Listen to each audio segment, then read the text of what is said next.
Yeah, I just wanna be the greatest. Everybody knows my name, shit. I'ma have this whole fucking game list, spitting with insane wit, and I'm gonna be famous. Ain't nobody able to delay this. Coming up, I had a vision to make it. Never wanted to be nothing, always wanted to play shit. Sitting class, always wondering why I love this lame shit. How the hell am I different if we all know the same shit? I ain't never let them doubt me, it's about me. Keep my head down, let my mouth speak. They surround me, they all about the clout, see where the crowd be. Every time I speak loudly, they more about me. Man, you know I got a bounty on these lousy ass haters that surround me. Still they doubt me, they don't know nothing about me. Still their mouths free, I'ma change that soon. Better watch out now, see? I just wanna be the greatest, yeah. And I just wanna be famous, yeah. I just wanna be the greatest, yeah. And I just wanna be famous, yeah.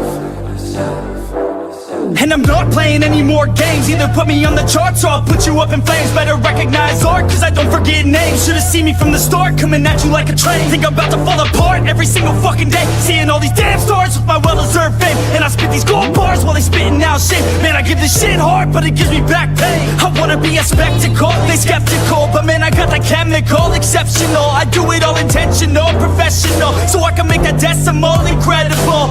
I'm not thinking, man, they're saying that I've gone insane. I'm not ever gonna make it cause the game has changed. I'm not good enough, man, no that's not okay. Tell me that shit again and I'll stop the I just brain. wanna be the greatest, yeah. And I just wanna be famous, yeah. Yeah, I just wanna be the greatest, yeah. Man, I just wanna be famous, yeah. Now wake up, you got some shit to do. It's 6 a.m, I don't care, you got some shit to prove. Cause right now, you ain't got nothing that big to lose. So get your ass to work and don't you dare hit snooze. Can't stop this, I'm obnoxious, and I'm honest and novice. With promise, made monstrous, I'm conscious, but I'm nauseous. Think I've lost it, I've got it. Spitting all this, still I'm not it. I've got this, I will not quit. Man, I'm all in, ballin', on a budget. Man, I'm stalling, crawling, cause I'm nothing, but I'm all in, calling, I'll be something. Yeah, I'ma get it now, you can leave if you don't like it. Say it out loud, you believe it, you can bite this. Keep my head down and I keep on going timeless. Make it somehow, I believe it when I write this. I just wanna be the greatest, yeah. And I just wanna be famous, yeah. Yeah, I just wanna be the greatest, yeah. Man, I just wanna be famous, yeah.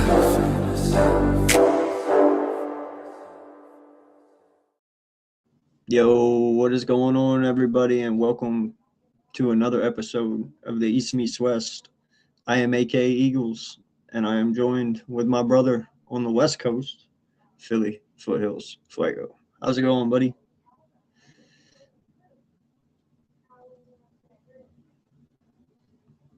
One second here, everyone. There he is.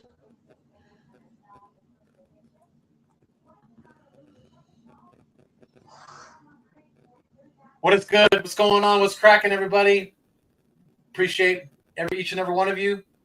Like I always say, you guys are the food and the water to the channel. Without you, it does not continue to survive. So without further ado, let's get cracking with this another East Meets West podcast with my guy, AK Eagles, Eagles Uncensored Podcast. I'm out here on the West Coast with S West. He's over in near Philly in Pennsylvania in the East, and we are holding it down from coast to coast for all the Eagles fans out there. Let's get it cracking. How we doing, my guy? Oh, doing good, man. Kind of tired, it's Christmas time, so there's a lot going on. Just finishing off the last week here before Christmas. So, parents are always getting drained this time of year because we're running around like chickens with our heads cut off. Yeah, it's a stressful time. Oh, it is. Yeah. You definitely want to make it the best you can, and every year you do it, and every year it gets more and more stressful the older they get. So. Yeah. But no, I enjoy it. I love decorating for the holidays. I love doing the Christmas tree. But yeah, stressful. Yeah, I know, especially with inflation and everything like that. So yeah, I totally understand. Right. No. So real quick, we'll just jump back to last week, and we'll recap the Raiders game real quick because we do our stuff on Friday. So most people have talked about it already. How'd you like the Raiders game this past weekend? I mean, from a fan standpoint, I absolutely loved it. It was nice to see the offense kind of get out of their rut, and I don't care who it is. I don't care if it's the Raiders, the Titans, the Jets. It's still an NFL team, and the Raiders they've lost a lot of games this year, but they've also been competitive against some top-notch teams as well. So, I think we definitely made a statement, to the NFL that this is not 2023, and the defense is looking like they want to win another championship. They really, really have impressed me for the most part this year. Yeah, they've had a couple bumps in the road, but I mean, every team has some ups and downs and some flaws that they have to, some wrinkles that they have to kind of iron out throughout the year. And I think we're getting healthier on defense. Obviously Jalen Carter's still out, but yeah, man, I definitely wasn't expecting the Raiders to score a lot of points against us. But on the other hand, I wasn't expecting our defense to pitch a shutout either. So, Yeah. I came away from that game pretty damn impressed and happy with the outcome for sure. Yeah, and I will say this. I expected them to go in there and do what they needed to do. I'm with you. I was a little shocked about a shutout. I at least thought maybe they could get 3 to 10. Yeah. But no, it was a solid game defensively. I mean, dude, BG had 2 sacks. That's incredible, man. He's out here schooling these young guns. Right. But it's you can obviously see there is a different level to our defense. You can tell that for whatever success we have moving forward, it will all depend on our defense. There have been a few games, like you said, where our defense has been a little lackluster, like the Bears game and stuff like that. But it's really hard for the defense to do what they got to do when they're out there all the time, like all the time. So I get that, man. I've never really once blamed our defense this year because I've seen what they are capable of doing. I watched them at the beginning of the year carry us through the first 6-7 weeks. A lot of those victories against Detroit and all these good teams at the beginning of the year that we faced, and the Rams and stuff, that was defensive won games and special teams. I can't take their credit away. It is what it is. Offensively, we look good against the Raiders, but then once again, like I said, I really did expect that, man. The Raiders kind of punched their ticket 7 weeks ago. We kind of all knew, that this team just was not that team. They were right there with the Saints. They were right there, with Cleveland right now. I get they're professional teams, and these are professional players, but they're like the ones no one wanted. You know what I mean? The misfits. They're like the island of misfits. Yeah, the replacements, the island of misfits. Yeah. Like the minor league team, the G yeah, squad. this is like your first game of college when Purdue comes to Penn State and gets their ass kicked or something. You know what I mean? Like that. This was expected to a point. Like you said, not quite the shutout part. But It was Right. very, very much expected to be in our favor and a win, you know. I don't know, man. I really did like what I saw from the offense to a standpoint, but I need to see that against teams that it matters. You know, and listen, people all year long have called me negative, and I'm fine with that, man. Call me what you want. I call it a realist. You know, um, I've never once stopped rooting for this team, not once. You know, but I'm not afraid to sit up here and call the flaws of them. You know, it's okay to say what you want improvements on your team, even if we are winning, you know, because we want to keep winning. That is the whole point of this, to go back to back. The whole point is to keep building over the next 5 years and keep this train going and see how many you can roll off, you know, and to criticize whatever is going on. Criticism only makes it better, because if you can't say anything at all, then if you don't know what you're doing wrong and you don't know your mistakes, then how are you going to learn from them and get better, especially if no one's pointing them out?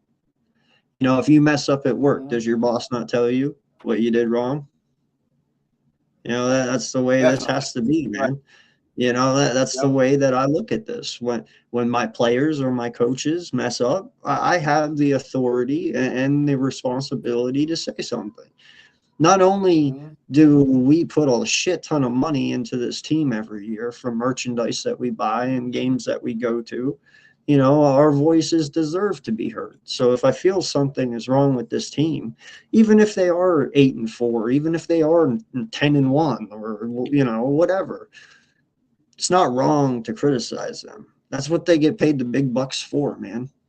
You know, so that's the thing. Like I said, you come out here this weekend and you do exactly what you did to the Raiders. That'll definitely take my pain level and bring it down a lot from the last, you know, we'll say 4 weeks of the shitty play that we've seen, you know, there for a little while. That you will bring my concern level down, right? But you come out against Buffalo and you completely shit the bed, well, my mindset goes right back to where it was before. You know what I mean? Like, you can't just beat up on shitty teams and then tank against good ones. Just can't do that. Right. But you're So not going to be playing shitty teams in the playoffs. So, no. You yeah, think the you Bears have are to going to work roll hard over for against them in the playoffs? You think Seattle's going to roll over for us in the playoffs? the You think the 49ers. Yeah. Rams or the 49ers? No, dude. Right. And the one thing I can Packers. say is, and the one thing I can say about all those teams is they actually have coordinators who their players believe in and are consistent and are good play callers. You know what I mean? And that is the one thing that is one of the most important things when it comes to offense is that, you know, when you look at a rating scale, you know, whenever people rate teams and who's going to win that day, they look at head coach, they look at quarterback, they look at O-line, they look at halfback and wide receivers, and they rate them by what they have. Well, you look at these head coaches that we're going up against. Yeah, even though Nick has a Super Bowl win, uh, that was Kellen Moore. You know what I mean? That was his offense. That was his system. He called the plays. So I can't say that the head coach is better than someone who is actually the head coach and calling his own plays. You know what I'm saying? Like there is a separation there. And so yeah, man, I look at it, and these guys, coaches, more than anything. I don't blame our players. I blame our coaches more than anything. You know, we talked about it last week. His three things that he preaches: fundamentals, um, oh Detail. shit, detail, and yeah, what was it? Sorry. Fundamentals, detail, and Oh, why am I drawing a blank too? Yeah, no, but you know what I'm saying, and Yeah. that's what I'm saying. We have had a lot of penalties lately over these last few games. That's not being detailed. That is a coach thing. Yeah, my players, sure. Sometimes it is their fault that they jump off sides because they don't listen to the count or they get antsy and jump, right? I understand that, but that is not 100% all their fault. That is coaching. You have to coach that into them to be, on their P's and Q's and be right in that moment so you don't mess up, you know? So that's what I mean, man. It really comes down to coaching in the playoffs. You have to be the best. So. Yeah, and this past game, we definitely did better with some of the some of the stupid penalties and things like that. The one I can remember most clearly was the one early on in the game where Cooper was jawing with oh yeah, he was jawing with the receiver that was on the Seahawks for years. I can't think of his name right the Tyler Lockett. Second, but Tyler Lockett, yeah, and he pushed him after the whistle. But Lockett really sold that too. I mean, he fell down like he got sniped out from a freaking tower. Like he got shot by a freaking sniper. So, like you said though, it's kind of. I think we're starting to clean things up, and we're starting to focus in a little bit more. You've seen some evidence of possibly that Scott Loeffler, the quarterback's coach for our Eagles, is now getting a little bit more involved with the offense because we ran some plays, especially that shovel pass to Goddard in the red zone to score the touchdown. That is right out of Scott Loeffler's playbook from Bowling Green. He ran a very similar play to that last year when he was the head coach. And I think Nick has kind of stepped in a little bit, and he's like, you know what? I may not be comfortable and confident in calling plays with this offense, but we have someone here on our staff that is, and we need to get in his ear a little bit and start picking his brain about how we can get this train rolling a little smoother. So I was happy to see that, and man, if and when, because it's coming, Jalen Carter comes back and this defensive line stays healthy, look out. Because, like you said, even BG had a couple of successes last game, and he's been playing snaps from the defensive tackle spot. He's rushing from the inside, which I like to see because, BG is he's got that. He's kind of like Nolan Smith in that way where they have a great bull rush, and they'll just overpower guys. And BG has still got, like I said before, he's still got some gas in the tank, and he's showing it.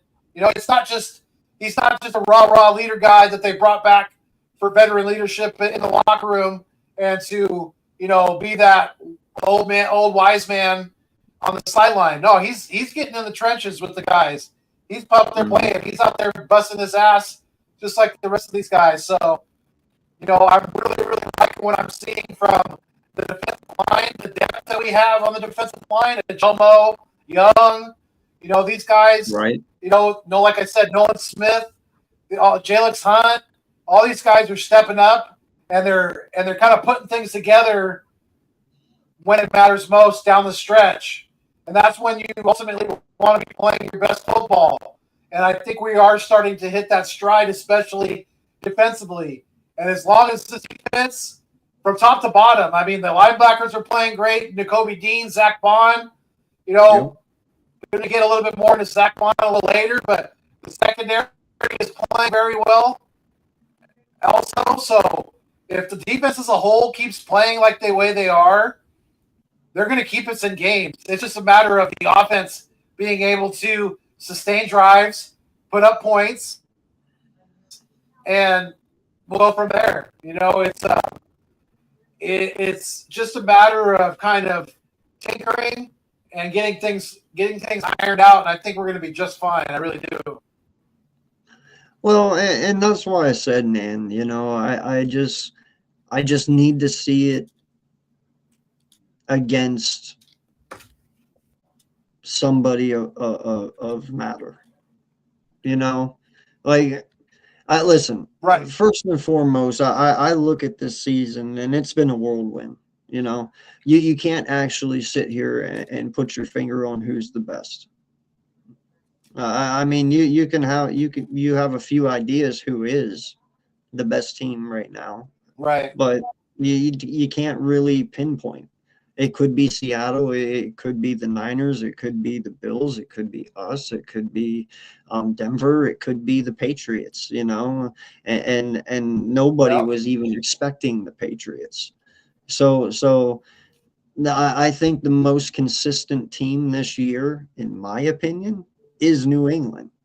Drake May has probably been the most consistent quarterback in my eyes, and he's doing it with an aged Stephon Diggs, who everyone pretty much washed their hands of, and they revitalized him there. He's got Hunter Henry and a few good tight ends, and that defense is not bad. Vrabel's got him playing really well. So, and it would kind of be a tie with the Broncos, because that defense is nasty, man. And when Bo Nix is on and he's playing really good football, that team is very hard to stop, So it's very tough, man, because we've all taken losses to people we shouldn't have. You know what I mean? But yet we've also all have won games that, people expected us to. So it's just a funny season, man. It really is. Right. And I agree with you here, SE. You can only blame the players so much, and for penalties, man, that is things that in my mind during training camp, my coach is making me fear to get a penalty, because if I do, I'm going to be running wind sprints for fucking 2 hours. You know what I'm saying? Like, the fear of God is put into me during OTAs that if I fuck up and get penalties, there's going to be very big repercussions. And usually players, it gets drilled into them pretty quick. And yeah, you get one or two here and there, but for the most part, there is some teams out there who don't commit many penalties because they're coached very well and they're taught fundamentals and not to do things, and you can clearly tell this year there is no fundamentals here. These guys have got, dude, Tyler Steen's gotten more false starts and holding penalties than I've ever seen an Eagle player have in like 6 years on this team. You know what I mean? Like, and I actually think the kid is pretty talented. He just fucks up too much. If he'd stop holding on a lot of these plays and killing some drives, he's not that bad. Now, granted, our only graces is it's his second year. He's still young. Right. So, I mean, that's our only positive. But yeah, and there's holding all the time in the NFL. It's just a matter of being smart enough, right? Having the football IQ to not, if you know when you're committing a hold and when you're not committing a hold. If you're holding, you just can't hold for 8 to 10 seconds because the referee's gonna fucking see that, right? If you hold, at least let go after the first 3 or 4 seconds. Don't sit there and sustain a hold where a referee can take a picture of it and send it UPS before the play is over. It's just you just have to be smart. You have to, and most of the penalties for this football team have been on the offensive side of the ball.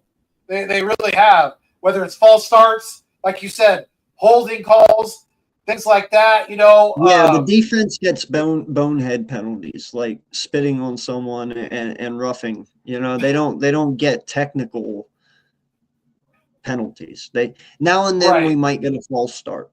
Now and then we might get one. you know. But for the most part, Defense our holding, defense something is like coached that. very Yeah. well. Vic has them dialed in. They're dialed in. They know what the fuck they're doing. And they're confident, so they don't have to jump off sides. Like, dude, do you know how many times Nakobe Dean could have jumped off sides on those blitzes up the middle? But you saw him, he was jumping in the middle, and he waited. He waited for his time. Like, and he was counting it. You could tell. So so that's what I'm saying. That the defense is very well coached. They know what they're doing. They know what their job is, and they're very detailed.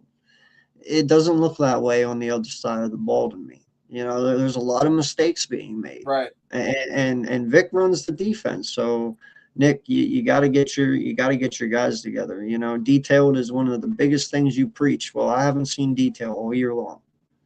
And penalties have shown that. Well, We're one of the highest penalized teams this year.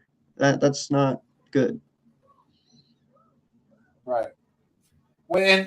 And that's the biggest defense. That's the biggest difference, in my opinion, between the 2023 team that collapsed epically and this team that has struggled a little bit as of late, but obviously bounced back last week.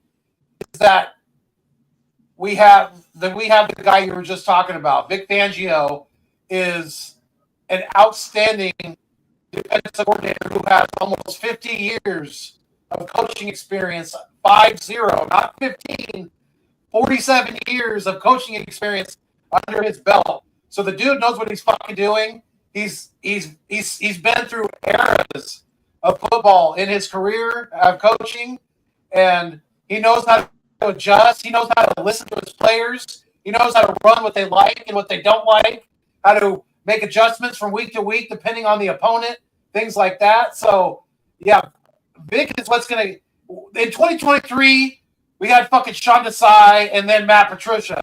They were both absolute garbage. The fucking defense fell apart down the stretch. We lost what? What was it, like 5 or 6 out of 7 games, including the playoffs down the stretch in the 2023 season? That's not going to fucking happen this year. It just really isn't, because Vic won't let it. He just won't. If the offense can't put up many points, he's just going to put the clamps down even harder on the opposing offense.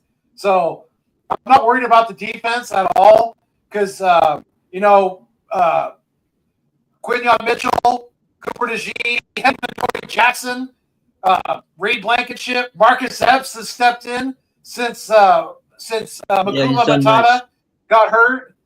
Right. So the defense is solid, dude. Zach Bond, through 14 games, has 108 tackles. He's for a loss. He's got 5 quarterback hits, 3.5 sacks, 7 pass breakups, 2 picks, and 1 fourth fumble. So I'm not worried about the defense. And like I spoke earlier, the defensive line looks pretty solid as well, especially with the addition of Jalen Phillips. He's looking like a stud. He's done very well. He's comfortable in Vic's scheme, in his system, and it's all about the offense right now. It's all about whether Hey, real quick though, Kevin Mazzulo and Nick Sirianni are going to listen to. I'm not going to bullshit though on this defense. All right. One thing I will say, Nolan Smith needs to start showing me something here very soon. And I mean like that next step that BG took after we tore him down here in Philly. You need to show me that BG jump now. I understand that he hasn't been starting that long, and he was kind of raw coming in, but dude, you are a part of this Georgia team. You are a part of this pack, and Jalix Hunt is playing really good, and BG at 37 years old just got 2 sacks. You are one of the fastest defensive ends in the NFL. You need to start sacking quarterbacks, my guy. Like, I understand, and I know you know what I'm saying, man. Like we had to go out and trade for Phillips because these ends weren't as good as what we thought they were. Like, let's not bullshit. That is what it is.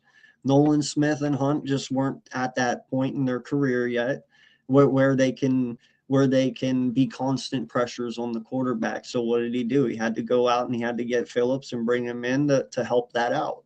And he's done a tremendous job doing it. JP's amazing. But now you're depending on BG to make 2 sacks a game now too and play. That's why I need Nolan to step up, man. You know, it's pretty sad when a dude from, where did he come from? Christian Academy or something like that? Like Hunt? It was. Who's that? Oh, yeah, I think you got it. Hunt?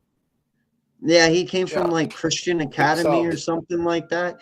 Bro, when a dude from Christian Academy who none of us really knew coming out of college has passed you in the developmental stage of defensive end in the NFL when you came from Georgia, I'm a little concerned about that. You know what I mean? So I just need Houston Christian University. Houston Christian University, yeah. So when a guy like that is passing you when you went to Georgia, you need to dial in, dude. Like, you know what I'm saying? I'm not even being harsh here. I love Nolan, but I need to see your Von Miller now. You know what I'm saying? And speaking of Von Miller, I didn't even know he was still in the league. He's on the Commanders. I didn't even realize that. Yeah, he's in Washington, yeah. But no, that's a great comparison for Nolan Smith, Von Miller. If you look at him, height, weight, speed, they're very, very identical. Wingspan. Dude, I need you to find your Von or I need you to find your Von Miller now. I really do. You need to take that jump because if not, we got to replace him and find somebody who will. I mean, and I agree with you to an extent. You know, to Nolan's in his defense.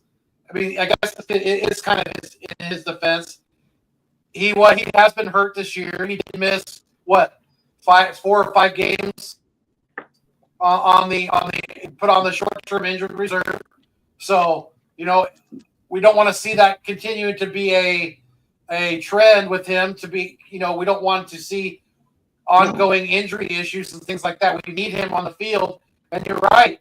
You know, you can't be getting outperformed by guys who are making less money than you, who are from way smaller schools than you were from, and or old enough to be your granddad. Period. Right. Yeah. Like, I hate to tell you, man. When BG's outperforming you at 37, that is a fucking At least old enough to be your dad. Dude, he should have more energy than BG. He should be able to do things BG can't because he's younger, but yet the old vet is getting it. That's all I'm saying, man. I love Nolan. I want him to be here, but I know, dude, maybe because I'm asking too much because he is a first round 32nd overall pick. Like, I'm not going to forget that either. You know, like we did get him in the first round, or was it 30th, whatever it was. Yeah. Huh? Yeah, but he's still a first round pick. I need to see that, man. We took a chance on you. Now show us we made the right decision. That's all I'm asking. You know, it even took Jordan Davis 4 years to get his shit together, but that's what I need him to do. You know, I need him to do that Jordan Davis leap. That is what I need.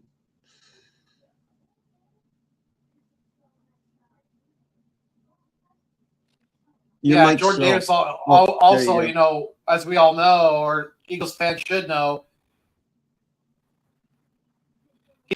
Jordan Davis dropped quite a bit of weight this past offseason.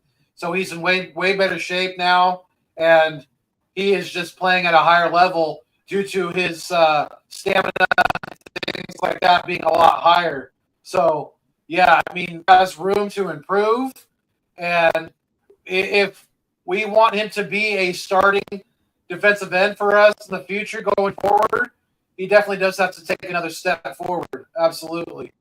He really does. Yeah. Because we need it. We do.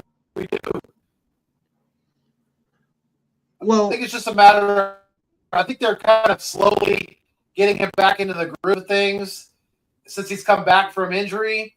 You know, I think Hunt and Phillips have been starting, and they've used Nolan as more of a rotational piece. But, you know, look for that to kind of more balance out and for him to be getting splitting more 50-50 reps with both those guys, because he can rush from either side and he's got plenty of moves in his arsenal. It's just a matter of getting it all in line and getting it, like you said, he's got the capability of being a player like Von Miller. So we just need to see the performance on the field. Well, and here's the thing too. I just don't want the kid to get buried. You know, we've seen it on this team time and time again when we draft players who we expect something from, and they just haven't quite got it. So we just kind of back off a little, like we do now and then, and try and develop them. And then in the meantime, we draft someone, and that draftee actually does really well, and then that player never hits the field again. I don't want him to get buried in the depth chart because he just can't make that leap, and then we have to go out this offseason and bring someone in, or we keep Phillips, you know, or there's many things that can happen. And, you know, when you spend a first-round pick on someone like that, you just expect something from him. So I just don't want him getting buried. That's all, you know, so he just has to do that. Kind of like Campbell has that linebacker, right? Since Nakobe Dean has come back from an injury, Campbell's gotten buried. You know, he's not getting very much playing time, just because Bond, Dean, and Phillips are playing at high levels. So, you know, he hasn't really been needed as much. But I still think that Vic needs to find a way to kind of get him more back into the mix a little bit, things like that when he can. Obviously, you don't want to force the issue, but you also too, you don't want to wear out Bond, and you don't want to wear out Dean and those guys. You know, you want to keep them set up going into the postseason and having underneath them for what we hope is a deep playoff run. So we got to use we need on both sides of the ball. We're going to need all hands on deck when it comes to the playoffs, because like you said, we can beat up on these lesser teams all we want, but those teams ain't going to be in the fucking postseason. We got to be able to beat teams like Denver, teams like Buffalo, teams like San Francisco, teams like we already beat in the Packers, teams like we probably could have beat if we would have played a little better on both sides of the ball in the Bears. So, you know, all those more than likely, all those teams are going to be in the playoffs, and we're going to have to be playing. We're going to be playing our A game come week one of the postseason. Well, and let me give you a few more examples, man. Like for instance, I believe Kelly Ringo is one of the guys that got buried. Now, what that happened was, and it actually was a negative effect, you know, because we drafted him to take over eventually down the road whenever Slay retired, and I think because we kept Slay and Bradbury as long as we did, and then you draft in Quignon and Coop, and he got buried. Well, we all know one of the main things of development is you got to play. And I'm sorry, but you telling me playing at practice, you know, on the practice squad against third stringers, yeah, that's practice, but it ain't making these guys better. They're just getting their reps. They're staying warm that way. But once you go up against AJ every day, you'll either sink or you'll swim. You know what I mean? So that's what I'm saying, man. Like sometimes being buried can either make or break you, and I feel it broke him. You know, Cooper right now, wide receiver Cooper, he's another one at the moment that's being buried, and it's only because of the talent we already have at that position. But I think Cooper has some pretty decent talent. He made a few catches last week that I thought were really nice. You know, so you don't want to get buried, and that's my only concern. Wide receiver too. Yeah, so that's my only concern, man. Like, because we all know how he's main thing, and that's what's shitty about where he plays too, because that's the two things how he focuses on the most. O-line and D-line. So don't think for 1 second if Howie's not sitting there at like 27-32 this year, and if somebody's there at defensive end, he ain't gonna take him if he feels that dude's worth it. You know what I mean? And then next thing you know, Nolan's not playing so much, and then I'm just saying it's not where you want to be. It's not where you want to be. Don't give Howie a reason to feel he has to replace you. And right now, I feel Howie doesn't think that he's not replaceable.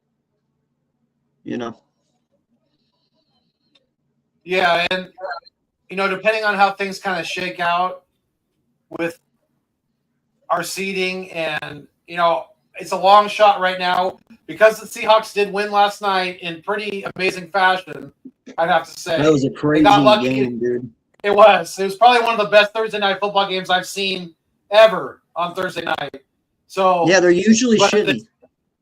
They are, because it's a short week, things like that. But unless the previous week was the Thanksgiving game, then you get a full week to prepare. But it's usually a short week. Thursday night games aren't usually that good. But Seattle got a little lucky last night, but so because Sam didn't get they're lucky. the number one seed now. Sam didn't get lucky. Sam is him, bro.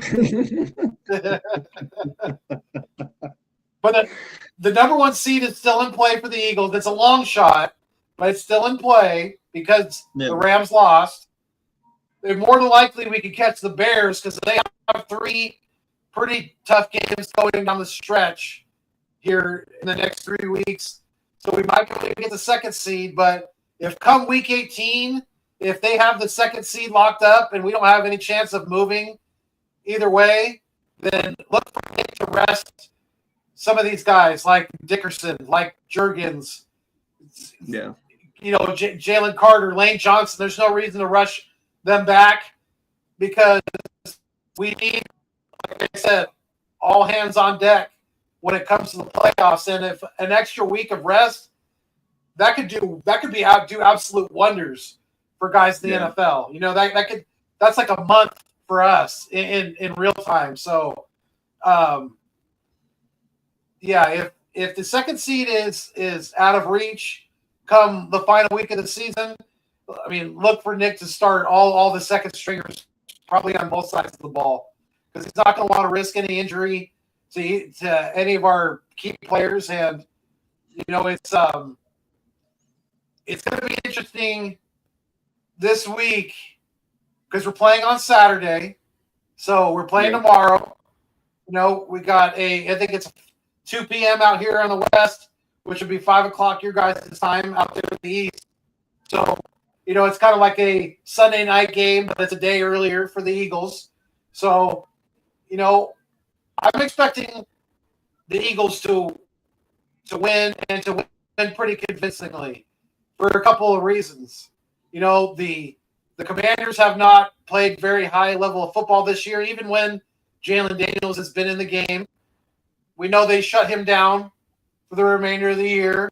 So we're going to be facing Marcus Mariota at quarterback, another former backup quarterback for the Eagles that we're going to be facing.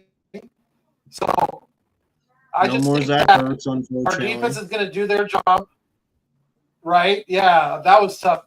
I just watched the Hard Knocks. Man. That was hard to watch. Yeah, it really was. Him crying. After he got hurt, you just knew there was so many emotions going through his head and everything like that he knew that there was a strong possibility that was going to be the last time he ever played football again. So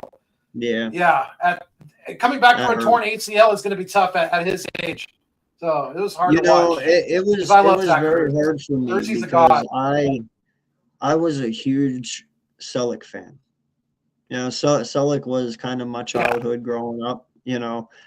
Brett was amazing. I thought there was no one better than Brett. And then Zach Ertz came, and Zach Ertz is honestly my favorite tight end that we've ever had. I think the way he carried himself as a professional, I think the way he carried himself on and off the field was fantastic.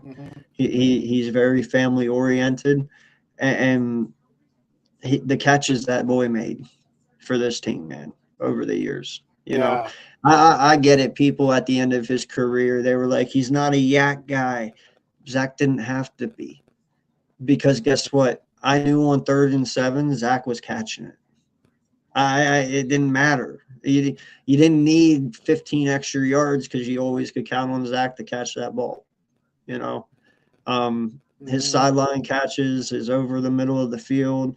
I mean, dude would take hits that you couldn't believe, you know, and still get up and just act and just shake it off and keep going. So no, he definitely. I never thought anyone could pass Brett, but he's my favorite, man.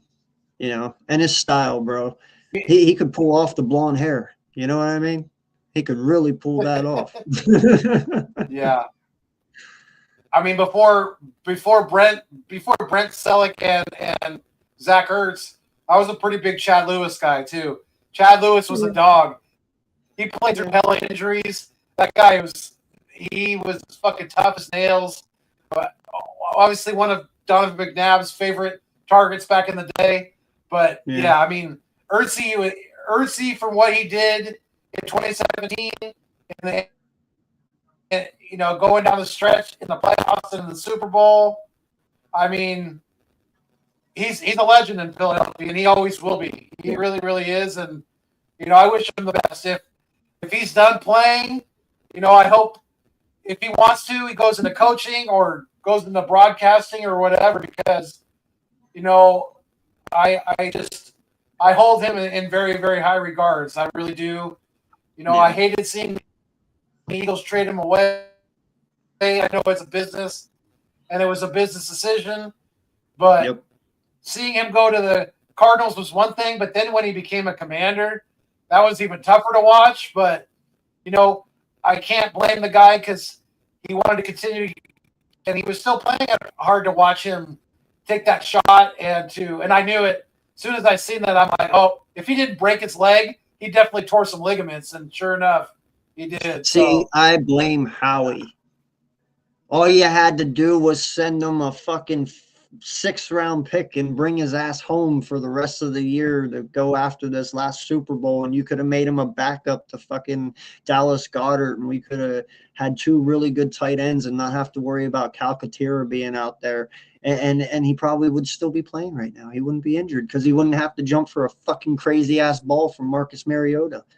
Like, you know what I'm saying? So I don't blame Howie, but it just it sucks for Ertz. It does, really man. does. And you know, I wish him the best. I really do. All the best in the world for that guy. You know, he's a legend. He always will be. 100%. So listen, tomorrow, man, you said it. It is Marcus Mariota. I think they got Eckler back, if I'm not mistaken. They got Austin Eckler back. He's finally back, right? I saw Debo in last week. Scary Terry's there. So they still got some weapons. You know, Bobby Wagner's still being Bobby Wagner. Old man Bobby Wagner, yeah. Old man Bobby Wagner's still hanging on, man. Daddy. He's still hanging on, dude. But no, I mean, speaking of old men, let me say something real quick before I forget. Yeah. I said to my coworkers, because I'm out here on the West Coast, as you know. But anybody listening, if they don't, I'm out here in California where there's a lot of 49ers fans, and they have another senior guy who is, I mean, definitely in his later years in his career, in Trent Williams. And I said to my coworkers, I said, if we end up playing the 49ers in the playoffs, if BG goes head up with Trent Williams, that is an AARP sponsorship waiting to happen. You know something, man? I'm going to tell you this right now. If that would happen, I would only make it to where BG and him go one-on-one, because at least the two old guys ain't gonna hurt one another. You know what I mean? Like it is. Yeah. It's a fair fight at that point. Like they're. Yeah. Yeah, I would make that a fair fight. I'm not lining Nolan Smith up on Trent Williams' side. I'm gonna be like, BG, just go kill him. Just go eat him up. Yeah. Because BG can win that But on his own. I'm not. Oh, absolutely, I agree with you. But I'm not worried about Scary Terry that much. You know, No. Quignon's going to follow him. Vic has given Quignon the shadowing capability to follow the best receiver wherever he really goes for the opposing team. So Quignon's going to put him in jail. He's going to put him in Guantanamo Bay. And, you know, it's more about, you know, us being offensively sound, being with the blocking and with the play calls, the things like that. You know, it's about execution. Because I think if we score 17 or more points tomorrow, I think we'll be fine. I really do. I think the defense is going to lock them up. Just remember this, man. Washington is out. Okay. The only thing they're playing for right now is spoilers. Right. You know, the true. only reason they want to win this game tomorrow is to piss us off. Really. I mean that is all they're playing for. And it is a division rivalry game. You know, it's not as big as Dallas, but I'll tell you what, sometimes it feels that way. You know, and I will say this: there is a point to where I do feel that our rivalry is going to start shifting soon away from Dallas. Now, listen, Dallas week will always be there. That hate will always be there. But how can you hate on someone who's been shitty for 20 fucking years? You know what I'm saying? Like it's eventually going to get to the point where it's not going to be fun hating on them because it's sad just watching them. You know. Well, I mean, Nick Foles hasn't played a football game in how many years? 90s? Wasn't it the 80s and 90s? Wasn't Washington our biggest rival back then? I'm pretty sure back whenever Joe Gibbs was their head coach and shit. Like that was the body bag game, all that shit. Like, dude, I'm pretty sure Washington used to be a bigger rival than Dallas at one point. It always shifts. There's always a shift, you know.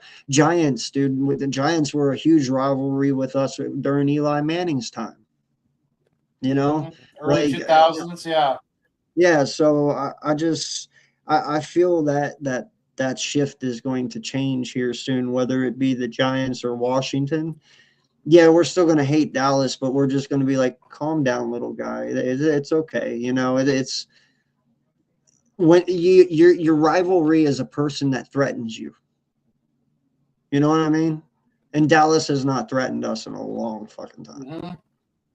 So we'll see what happens, but we'll always hate them, but it just won't mean Washington as much. I mean, when going in, when people looked at the East, it was us, Washington, Dallas, and New York.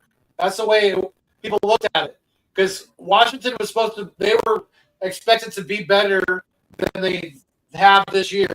Obviously, they've had their injury issues, things like that, their performance issues, things like that as well. And the thing is that, like you said, you know, Nick Foles hasn't played in how many years now? And he still has more playoff wins than Dak Prescott. So that just tells you something right there, because Dak Prescott's been in the league for quite a few years now. He really has. So, like you said, things always. The NFL is constantly changing. It's constantly evolving. You know, there's different rivalries that that pop up. You know, like the Raiders and the Chiefs used to be huge rivals. Now the Raiders have fallen off. You know, the Chiefs aren't going to be in the playoffs for the first time in 11 fucking years, which I'm going to enjoy. But now it's Right. it's Denver. Now it's Denver and San Diego that are the rivals now in the AFC West. So you just never really know. It's kind of like the NFL. It's any given Sunday, it's any given year. Really, things could change dramatically from year to year, from week to week, from month to month, things like that. So, yeah, it's the Eagles' biggest opponent in the NFC East, in my opinion, is themselves right now. Yeah. You know, if we can get out of our own way and just play fucking football like we know we can play fucking football, nobody in this fucking division can fucking run with us. You know, we should have fucking smoked Dallas the second game, especially when we're at fucking 21-0. You know, we should have smoked their ass by at least fucking 20 points, if not more. And we should have 10 wins right New York now. beat us earlier this year, but you know, they kind of got lucky. Right. No, you're right. We absolutely should. 10, 11 wins right now. Yeah. Yeah. I agree. You know, it's which makes you already clinch the division. And we shouldn't have lost to New York. So yeah, we should be at like 11, 12 wins right now. Right. Yeah. And you probably you're in the number 2 seed, more than likely.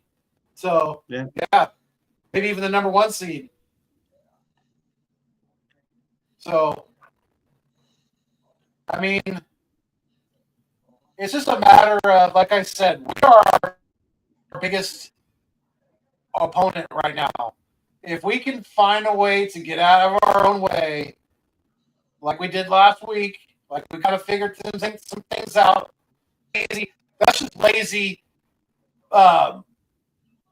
analysis right there, because they're still a football team. They're still professionals.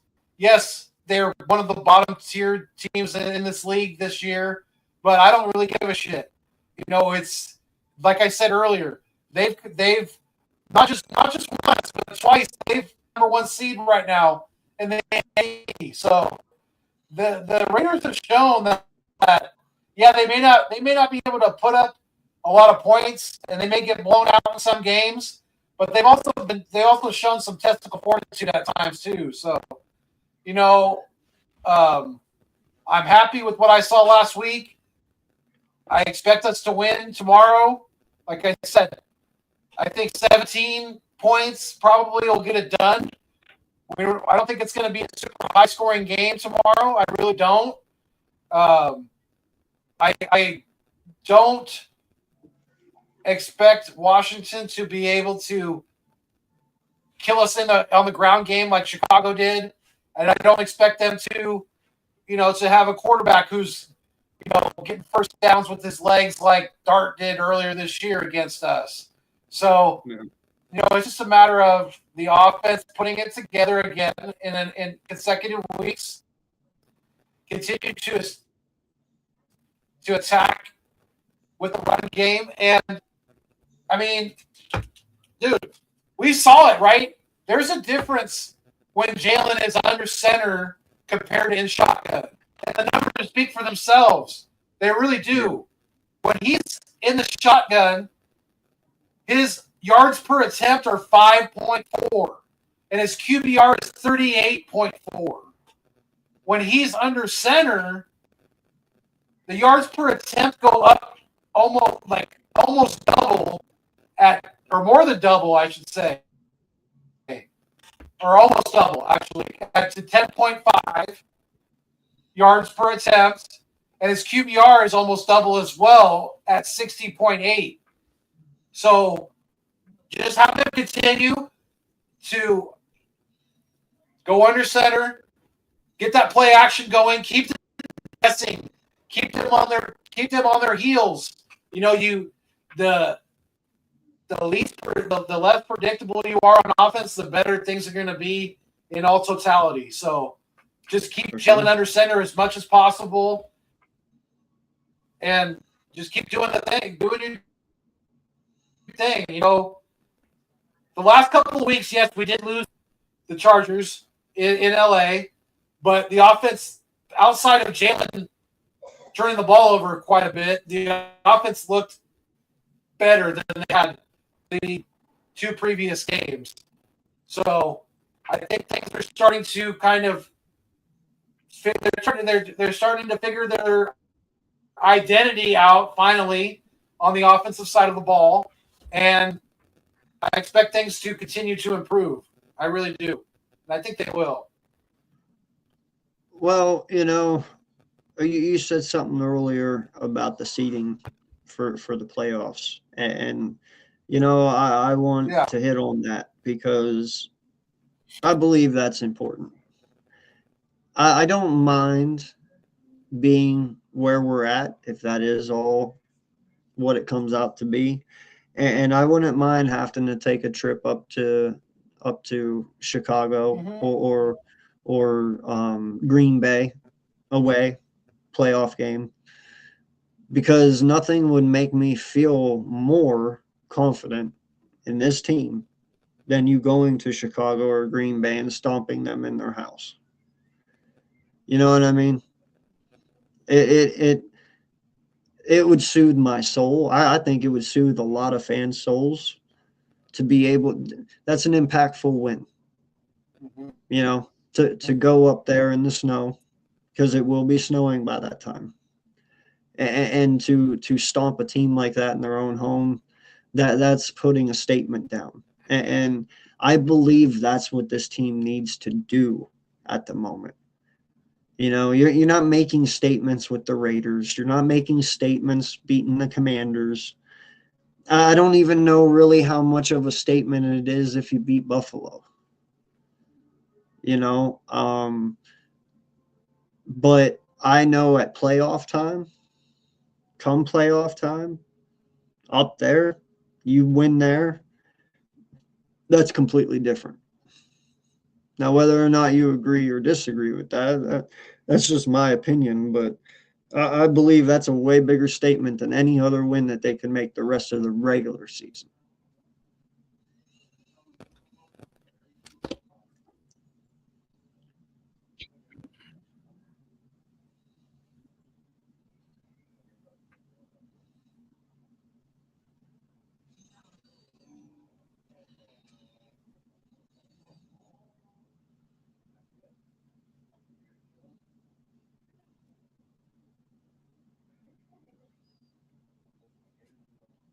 I ain't catching any of this, bro.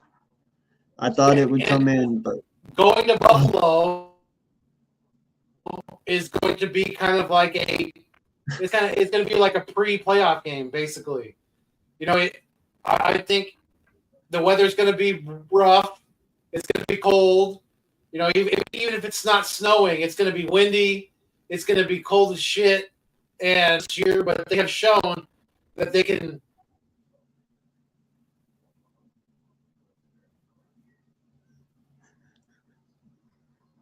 Yeah, I mean Buffalo is. Am I lagging? yeah, yeah, yeah.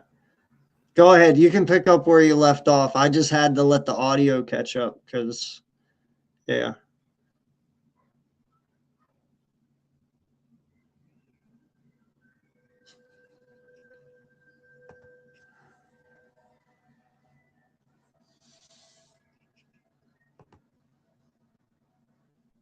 Yeah. No, I was just saying that the weather, the opponent is going to be similar to, like you said, going against the Chicago, going against the Green Bay in their home stadium. It's the Buffalo game is going to be like a pre-playoff game, basically. So, and Buffalo shown that they can withstand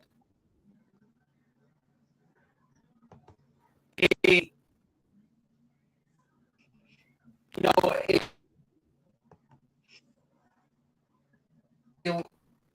slow start, but end with the fury. So they're a team that, one of those teams that you, even if you get a lead by,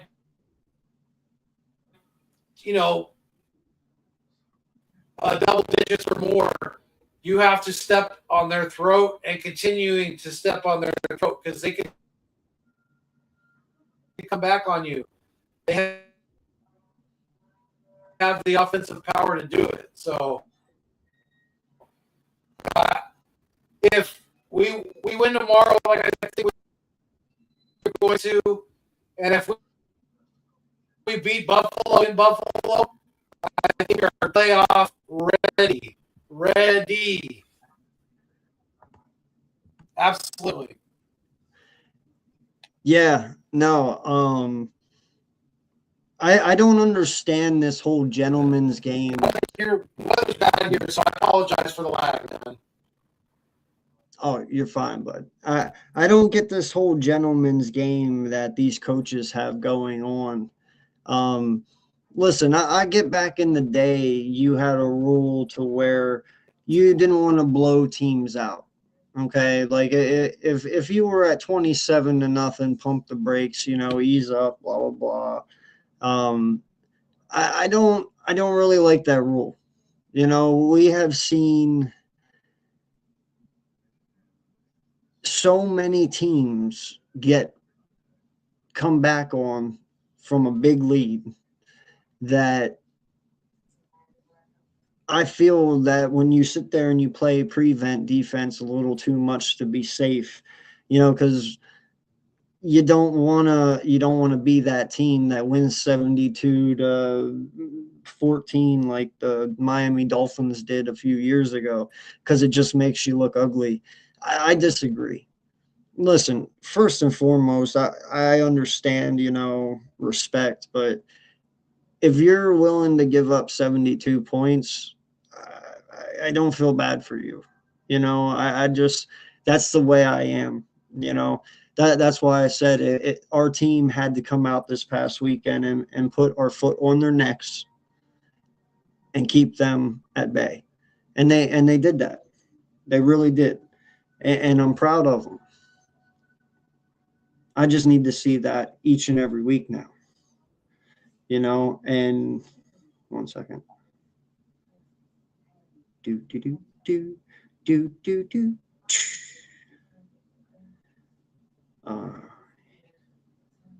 Trying to get him back in here. Do. What's up, Drew? How you doing, sir? Appreciate you. I'm dying. Spit it out, man. No, he's having some really crazy rain over there in California, so his service is really bad tonight. Apologize. Hello.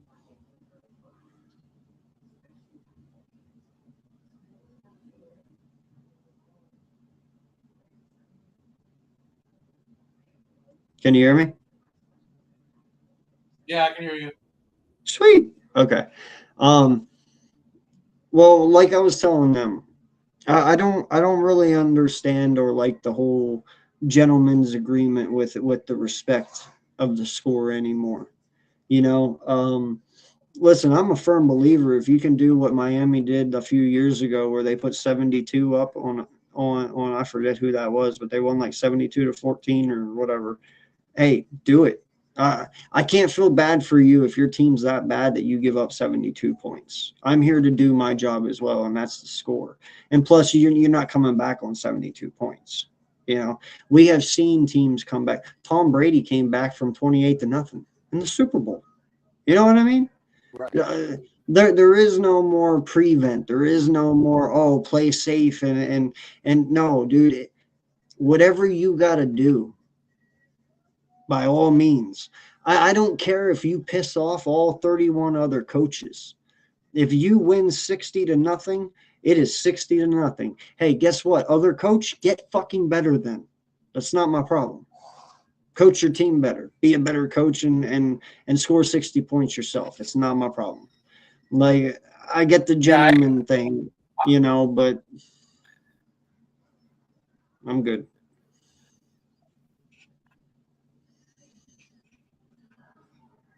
Yeah, I absolutely agree.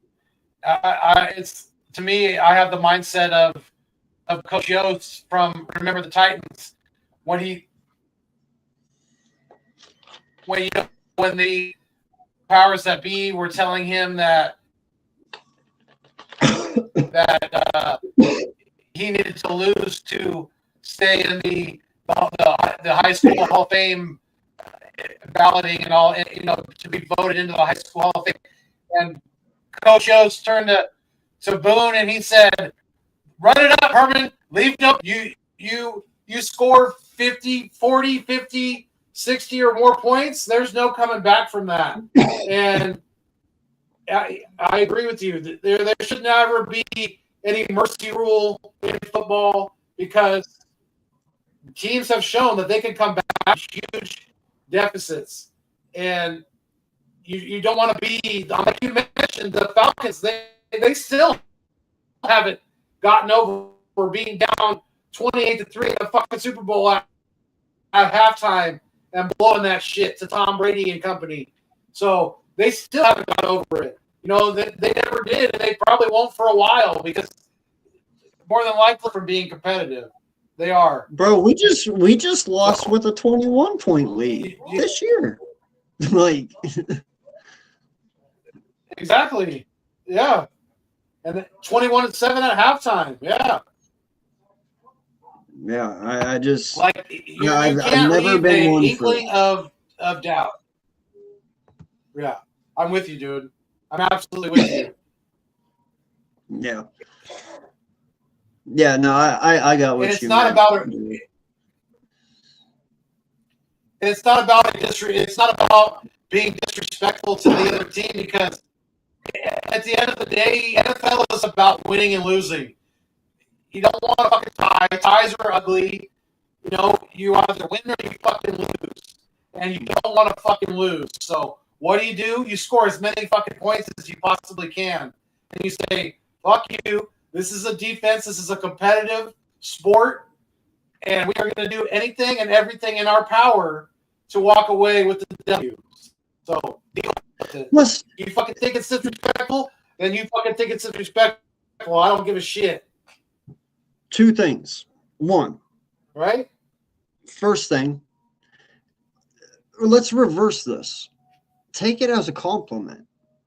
Because that means if I'm not playing conservative and my foot is constantly on the pedal, then in my mind, I believe you can come back on me. So that's actually a plus towards you because I think you're good enough to come back. If I'm playing conservative, isn't that a slap in your face because I say you suck?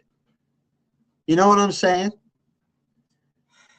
Like when you play conservative, you're saying you don't scare me. I have no fear of you. You can't come back on me.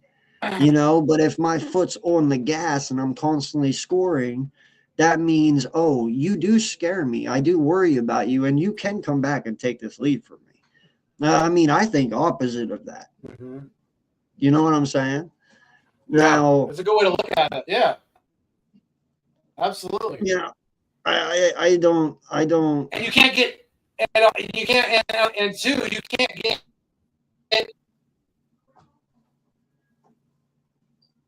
You can't get too dependent on on your colleague, your defensive coordinator. If you're an offensive coordinator who has got a lead, you can't go, oh well, I have Vic Fangio, so I can let my foot off the gas. No, fuck that. You got to play like you have the worst fucking coordinator as your defensive coordinator, then as possible, right?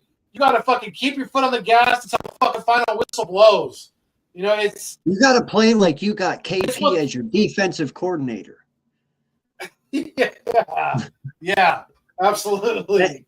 And then here's the second thing to why I say do it. because it benefits the other team you did it to. And here's why I say that. I've been on teams before. Now, I can't say football, but I can say basketball and even baseball. I have been on teams before where we have gotten a mud hole stomped in us. And I'm sure you know what I'm talking about. You've had probably a team before where you just, there was nothing you could do all season long and you guys were just straight ass. Here's the thing. When you get beat 72-0, no matter how terrible you are, correct me if I'm wrong, that shit never happens again because you never want to feel that way again. So in all honesty, I'm doing you a benefit by kicking your ass because now you know how that feels and you'll never go back there again. Or you will. But you know what I'm saying? Like there is benefits to it as well. Yeah, I agree. But I don't know, man. Some people probably are going to watch this now and say I'm not a gentleman anymore. But hey, Nah, I hold the doors for my wife. I do things gentleman-like. Just I don't believe Right. that football is a gentleman's sport. If that is the one thing I will say that I respected McDaniels for when he did that. I was like, you don't see that very often, but it showed me he wasn't scared to do it. You know, and I was like, get damn, man, if Nick just had a little bit more balls like that, you know. But yeah, man, I never want to see my team let off the gas ever again. Yeah, I don't care if you score 50. Hell, if you put up 120, you ain't hearing me cry. You know what I'm saying? Like Right. I'm not. Yeah. And speaking of respect, you know, somebody who I lost some respect for this past week, and pretty much a lot of my respect for is one Puka Nakua. You know, with his antics and making his comments and things like that. You know, I was laughing my ass off that he balled out last night, but they ended up losing. So all that was wasted in a loss, basically.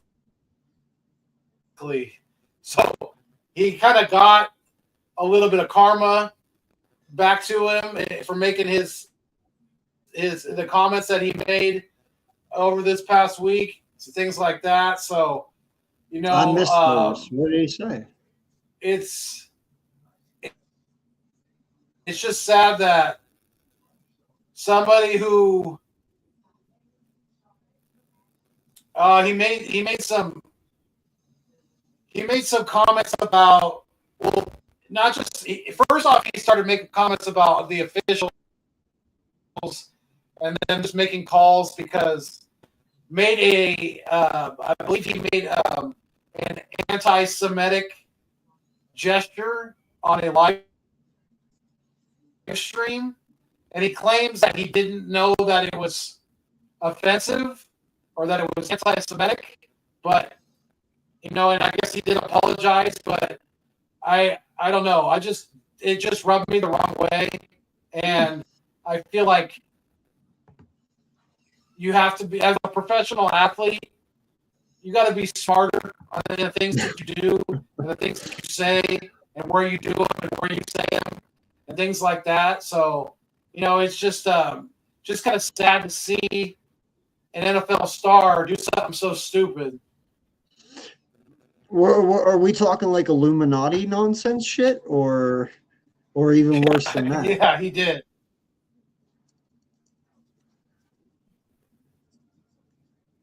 We talking Nazi? We talking Illuminati? Probably around those lines. Yeah, I would say. I think probably more Nazi. That's crazy. Yeah. Isn't he Hawaiian? Yeah. Yeah, he's like Pacific Islander. Yeah, I believe so.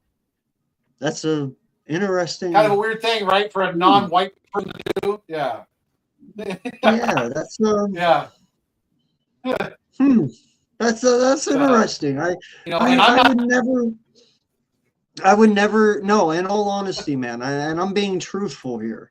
Out of all the people in the world, seriously, I wouldn't take a Pacific That's surprising, right? be that way. Yeah, I wouldn't take them. Just and that should be a compliment to them. I just that would be like Troy Polamalu pulling that stunt. You know what I mean? Yeah. That just doesn't make sense. It doesn't make sense at all. Like so, I'm a little. That's weird. That's weird. Okay, I didn't know nothing about that. And I don't practice the Jewish faith, and I'm more of a Christian myself. I'm more of a Christmas celebrator, but I do have family and relatives who are Jewish, so I take a little extra offense to shit like that. I really to me it's just not smart. You're the light is on you. The spotlight is on you. Just be smarter about your shit. It's one thing to think it. Don't fucking put it out there to the world. That's just fucking dumb. You can't get rid of all the hate in the world. You're never going to. There's always going to be racism and hate and things like that. And you, like I said, you could think it. Just don't fucking put it out there. Especially when you're a professional athlete or when you're a celebrity, things like that. It's not smart. It's just not. Just my opinion, man. I had to get it out there. No, man. Listen, since we're down this road, I'll say this. Back to football. I truly believe that we give our players too much freedom when it comes to the outside world. Like I believe as long as you are playing football, you shouldn't be able to podcast. Listen, here's the thing. We pay AJ Brown $100 million a year. That first and foremost, that is a shit or $100 million, okay, for his contract. That's a shit ton of money. Right. Okay. That is a shit ton of money. One, I don't pay. I understand it's in the contract, but to a fan, you are paying him $100 million to play wide receiver. As a fan, I don't look at AJ Brown as the $100 million receiver who has to do 3 press conferences a week. I don't look at AJ Brown as the guy that has to do commercials or anything like that. No, we pay him to play football. We pay Smitty to play football. You know what I mean? I understand these guys have to make money outside of football with endorsements. That's one thing. But listen, the podcasting is kind of what got Micah caught up in Dallas. Since he's been in Green Bay, he's cut way back off on that shit. He's focused more on football. And that's why, because he ain't gonna be playing. Right? You can podcast when you retire. Yeah. Right now, that shit stays in the locker room. You stay in there. We pay you to play football. You go to practices. And I like I said, man, I'm because, and you can thank our reporters for this. I don't want our reporters talking to our players after a win or a loss, no matter what. You want to talk to the players, do it on a Wednesday during the week, once a week. And you can't ask them private questions like, what do you think this offense needs to do better? No, you ask my OC that question. That is why he's the OC. The OC has that answers. These guys get paid to play and do what my OC says. You don't ask my players what this offense needs to do better. They know what they need to do better. You ask them, what do you think about the opponent they're taking on next week in the Lions and the CB they're going to be matched up against. Ask them real shit. Don't ask them this stupid, crazy crap about, like you guys are on a 3-game losing streak. Do you still have it? Get the fuck out of here. The kid's 27 years old. I'm pretty sure he still has it. You know, and that's what I'm saying, man. The shit has to stop. Like you beat these guys down day in and day out. And then you show up and you have the audacity face to face to talk with them. And then you take what they say and you spin it into clickbait and you cause drama and shit in this organization. And then still every week they have to see these guys. Every week they have to put up with stupid questions. I don't pay them to do that. We pay them to play football. Yeah, it's in the conference. You know what I want my players to do from now on, bro? I'm here so I don't get fined. Marshawn Lynch the fuck out these dudes. I'm not even playing. Every single one of them, dude. I just want you to sit there and say, I'm here so I don't get fined. You leave the talking up to Nick, up to Vic, and up to KP.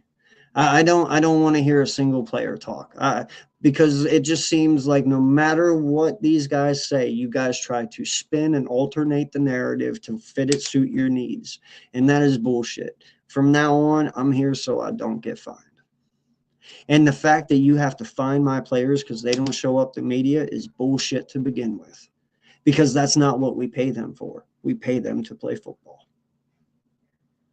Right. And I'm with you. You know, I don't think that as long as they are actively healthy, like if they're not out for the year and they're on an active roster, I don't think they should be podcasting. I don't think they should be doing shit like that because it's a distraction. We pay them a shit ton of money to play a sport, not to become a content creator and go on YouTube or go on whatever platform and talk about what they want to talk about.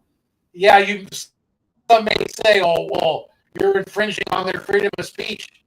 You know what? You sign that freedom of speech away, at least during the season, when you sign that contract for millions of dollars. Like you said, we pay guys like A.J. Brown and Jalen Hurts a lot of fucking money. Smitty, all these guys, a lot of fucking money to play football, not to do anything else but really practice, condition, and fucking play football. Like they can podcast all they want in the off season, or if they're hurt and they're out for the year, or if, like you said, after they're done playing, podcast all you want. And you know what? I'm taking it even another step further, and I said this to my wife the other night when it was when the Vikings were playing the Cowboys on Monday night. You see guys like Justin Jefferson, and I fucking love Justin Jefferson. I think he's an amazing fucking talent. But you see these guys wear all this jewelry while they're playing football. There's probably more, and people are saying, "Oh, you're being kind of strict." Well, you know what? If it's one play where the light from a camera or a light from the stadium shines off one of those diamonds and it fucking blinds the quarterback from making an accurate, then so be it. I don't think that the guy should be wearing all this fucking flashy fucking jewelry while they're playing football. I really, really don't. You can wear that shit when you're in the locker room. You can wear it, to leave when you do interviews, things like that.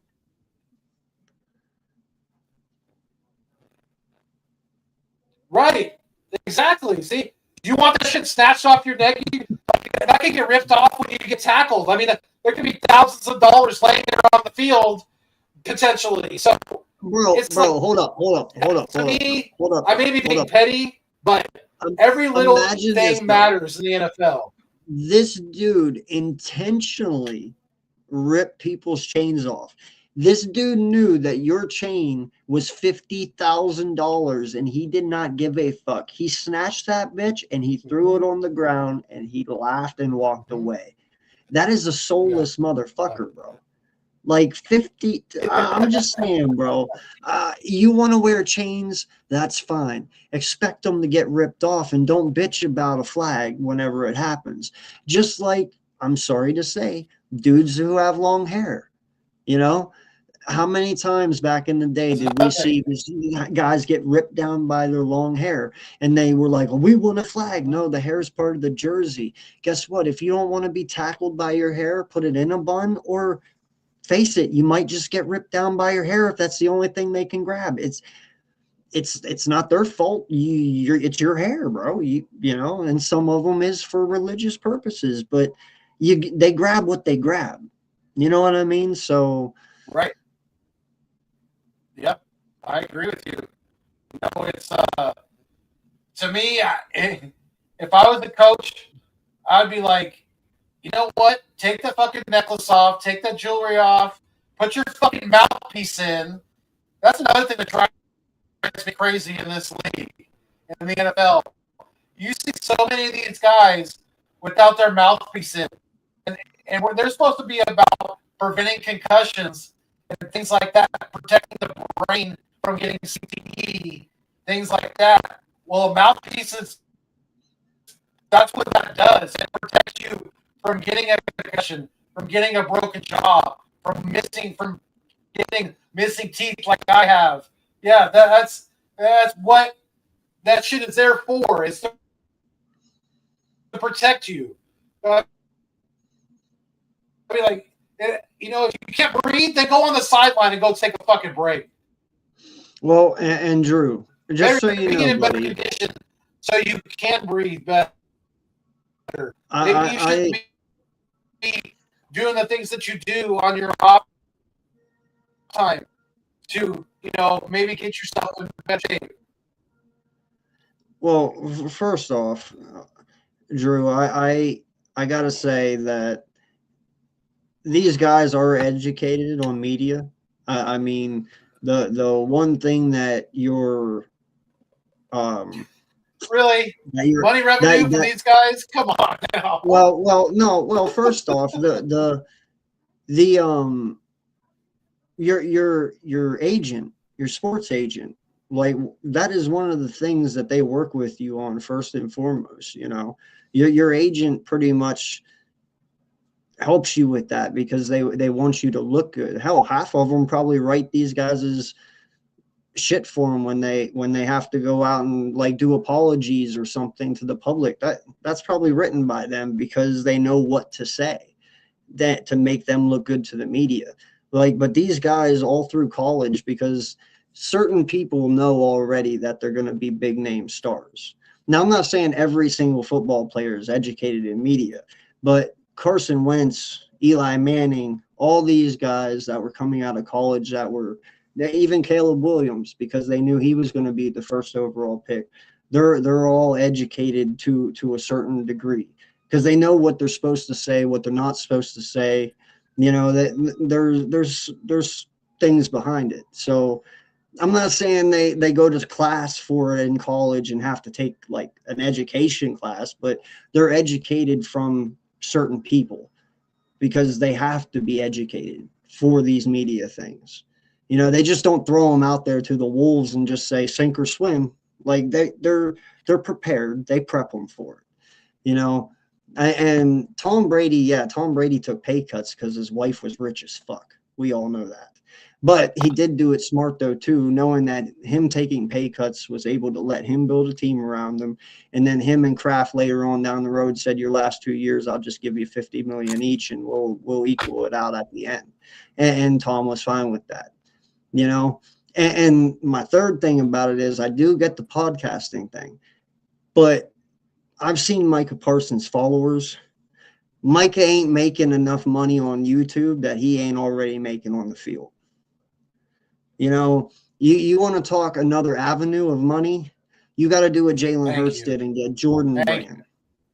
You got to get the Jordan brand, you got to get Adidas or Nike alone or something like that. That's big bucks.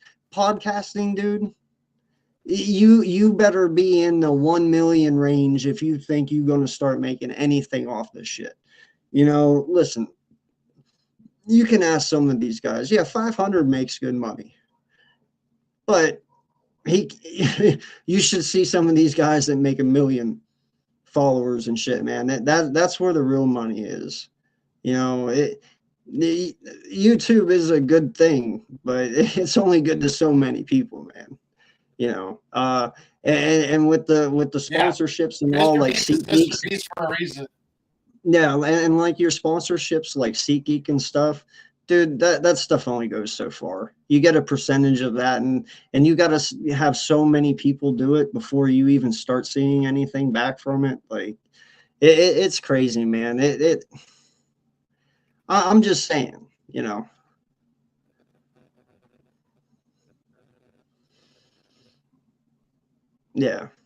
no, I get it. Yeah, I mean, when you're talking about upper echelon athletes, Well, yeah, no, I get that. Like, for instance, they don't need extra. I can go out and get Manscaped right Revenue now for avenues. hardcore sports They if I don't. wanted to. They're making I can go out and get a lot hardcore of fucking sports money. sponsored by Manscaped right now.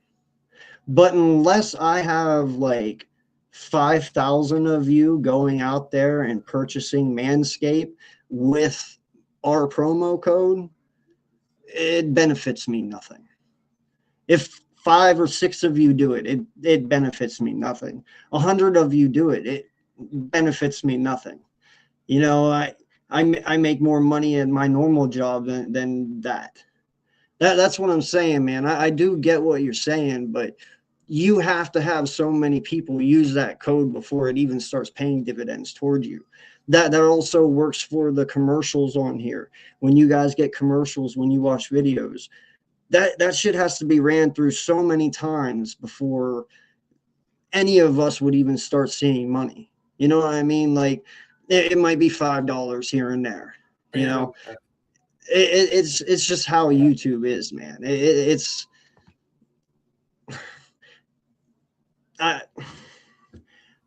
I'm just saying, you got to have a shit ton of followers to even be successful on here, and the views have to count. Everything has to count. He will get popular when he retires because he'll be able to do it constantly and stuff. But I'm just saying that goes for anyone. It's just not that easy, man. There is a lot of loopholes into the money aspect of this. YouTube takes a shit ton of money from us, a shit ton, and they don't hide it. So they get their money, bro.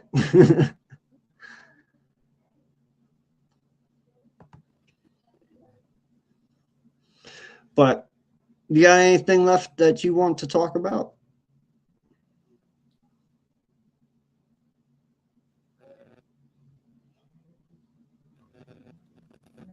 Yeah.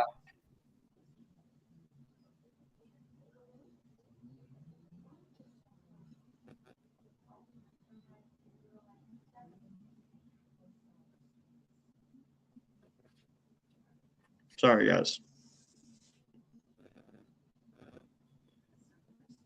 Yeah, I guess I'm Yeah, just bro. more old school, and I'm with you, AK. Get your money through sponsorships. No, I think we've said our piece for the week. Okay.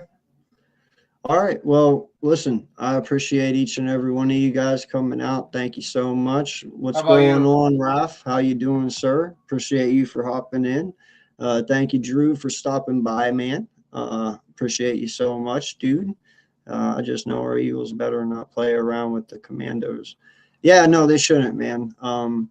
Like I said earlier, this is a game they have nothing to play I can for. hear you.